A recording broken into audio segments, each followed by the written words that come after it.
We love passports. We have many in the collection. They tell fantastic stories. And we have a fantastic story about the owner of this passport. We do. It is the second oldest passport that we have in our collection, and unusual, I think, on many counts, right? But he was going over to Europe because his profession, as his calling card shows, was that he was into dry goods. He was a jobber. And back in the 19th century, and even in the early 20th century, a jobber was somebody, you buy things in bulk. And for him, it was clothing. So if you think about New York City at this time, you know, antebellum New York City, this is when you start to see just immensely wealthy people emerging, you know, and there's a market. There's a market for fine silks. There's a market for beautiful gloves.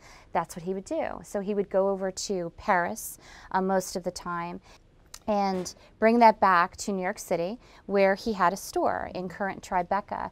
And in antebellum New York, that was the area where you would not go to shop, right? You know, but if you were a person who had a smaller shop uptown, you'd go to the jobber, and then you would take it up to your smaller boutique shop, you know, where the wealthy people would shop. And you can see all the stamps and the design. And this is such a unique design. The eagle and the lyre and the sunburst pattern that you see and the United States of America wording around it, that is not the Great Seal at the time, but it is a decorative element that was applied to passports. Also unique at the time was that the Secretary of State signed the passport. Personally! I know. So yes. you have Secretary of State Lewis Cass's signature here at the bottom.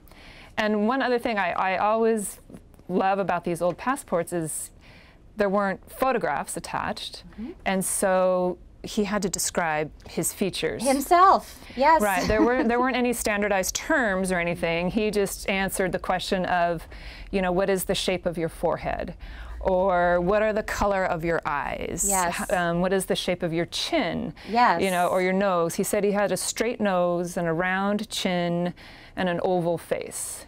Now, what's really interesting about him, though, Katie, show them the photograph, because right. He has a beard. He has a beard. So for the official who was identifying him right. with your round mouth and your chin, and right. there you go, big old beard.